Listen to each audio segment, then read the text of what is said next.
যাচ্ছিলাম স্বদেশী বাজার লোকনাথ হাটুয়ার মেশিন কেনার জন্য একটি ওয়েল্ডিং মেশিন। দেখেন, আমি ওয়েল্ডিং মেশিনটা চয়েস করলাম। আমার সাথে কিন্তু আরও দুজন লোক আসছে, আমার চাচা আমাদের সাথে কাজ করে। উনি বাড়িতে নিয়ে যাবে মেশিনটা, তাই আমি নিয়ে আসলাম। ৯,৫০০ টাকা আমার দোকানদার চাইতেছে। এই দোকানদারকে আমি টাকা দিলাম, কিন্তু আমরা কথা ছিল আরও কম দেব। আগে ৯,০০০ টাকা দিলাম, বাকি টাকা দেখি ২-১০০ দিয়ে মানাইতে পারে কিনা। কিন্তু উনি গুনতেছে টাকাটা, গোনার পরে দেখবেন উনি কি করে, বলতেছে না হবে না এটা। আচ্ছা ঠিক আছে, আমরা বলতেছি কম রাখেন, আমি বলতেছি দেখেন কম রাখেন, আমার চাচাও বলতেছে কম রাখেন, কিন্তু কম রাখতেছে না। দেখি কি করা যায়। তারপরে আবারও ১০০ টাকা দিলাম, চাচাকে বললাম ১০০ টাকা দেন। ১০০ টাকা দিলেন, করেন না হবে না।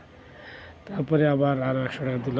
একবারে সীমিত লাভ রেখে কিন্তু মেশিনটা দিয়ে দিল আমাদেরকে ভাই। উনি কিন্তু দোকানদার, অনেক ভালো মনের মানুষ, আমাদেরকে মেশিনটা সুন্দর করে দিয়ে